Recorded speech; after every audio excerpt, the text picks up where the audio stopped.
Le grand rendez-vous européen avec les Échos et CNews.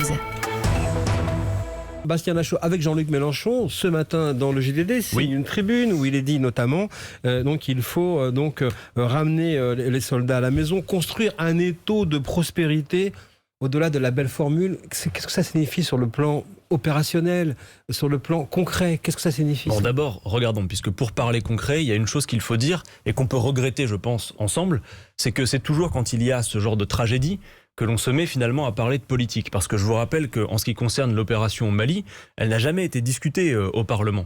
Au départ, c'était une opération, l'opération Serval, qui visait simplement à protéger la ville de Bamako, puis ça s'est transformé en l'opération Barkhane. Ça fait maintenant 6 années que nous sommes sur place, 4500 militaires qui sont déployés sur le sol malien, un peuple malien qui au départ nous a accueillis avec beaucoup de satisfaction et qui aujourd'hui, vous l'observez, parfois manifeste pour demander le retrait des troupes françaises. Donc la question fondamentale, c'est quel est notre intérêt là-bas? Que faisons-nous? Est-ce que nous servons encore finalement les intérêts du peuple malien? C'est vraiment toute la question qui est posée. C'est pas simplement lutter contre le terrorisme? Mais c'est plus que ça, parce que si vous voulez, il faut bien nommer les choses. Quand on parle de terrorisme dans la situation du Mali, de quoi précisément parle-t-on? En réalité, vous voyez cette expression pour qualifier le Mali, elle charrie des choses extrêmement contradictoires. Vous avez d'un côté effectivement les authentiques terroristes islamistes, mais vous avez aussi des milices, vous avez la corruption, vous avez parfois des gens qui comment vous faites la différence vous sur le terrain? Il faut pouvoir, si vous étiez au pouvoir, il faut pouvoir d'abord se dire, Michael Darmon, quels sont les objectifs que l'on poursuit.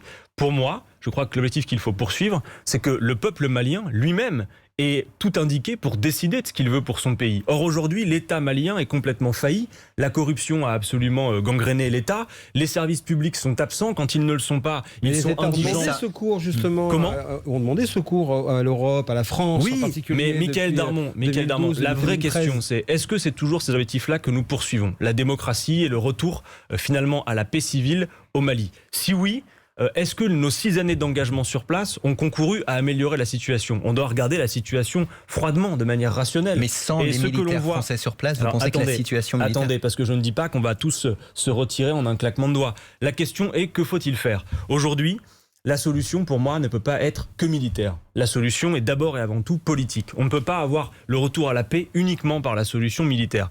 Alors, politiquement, ce qu'il faut faire, c'est concourir à ce que la démocratie revienne. Il y a des zones au Mali où les terroristes, pour les appeler comme cela, ne sont pas présents. Ne pourrait-on pas commencer par faire en sorte que le peuple malien reprenne lui-même démocratiquement le contrôle de ces zones, de les rendre attractives, pour aussi faire en sorte que l'islamisme ne s'étende pas? Vous reprenez un peu l'argumentation de Jean-Luc Mélenchon, et c'est normal, vous êtes le coordinateur de la France Insoumise, mais vous, personnellement, à l'Assemblée, vous avez demandé une commission d'enquête sur l'efficacité des opérations. Mais évidemment. Vous n'êtes pas sur, au fond, la décision politique. Bien sûr. De fond. Mais bien sûr que si, justement, Michael Darmon. La question que nous posons, et nous l'avons déposée au nom du groupe La France Insoumise depuis le mois de février 2018, je crois, nous avions demandé une commission d'enquête parlementaire de manière à faire le bilan géostratégique de ce qu'on appelle les OPEX, en février 2018, vous avez demandé les opérations extérieures, pour savoir précisément quels sont les objectifs, est-ce qu'on les atteint. Aujourd'hui, moi, je considère que la solution est notamment politique.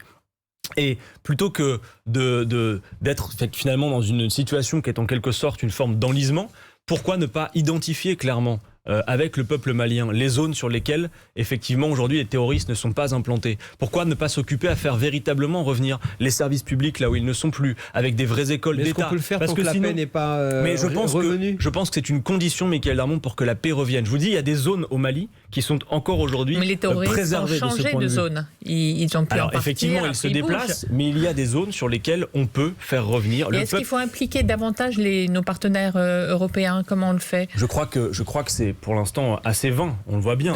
Ça apparaît souvent comme des vœux pieux, on peut le demander, mais je pense que c'est pas la solution. La solution, c'est de dire quels sont nos objectifs. Pas la solution de faire venir d'autres alliés avec la France? J'en suis pas certain.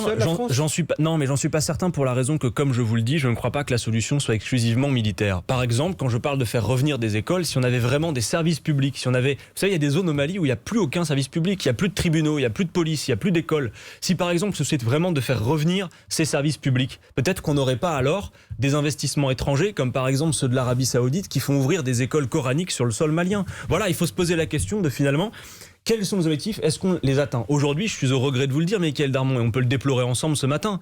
Depuis 6 ans que nous sommes sur place, la situation ne s'améliore pas. Donc il faut bien pouvoir politiquement traiter de la question. Et d'ailleurs, j'observe que Emmanuel Macron ne dit pas autre chose après nous sur le sujet. Donc oui, il faut pouvoir fixer comme objectif, Mickaël Darmon, à terme le retrait. Enfin, on ne s'est pas engagé pour rester ad vitam aeternam sur place. Et le plus important, le cœur de l'affaire, c'est que le peuple malien puisse décider de ce qui est bon pour lui-même. Le grand rendez-vous européen avec les Échos et CNews.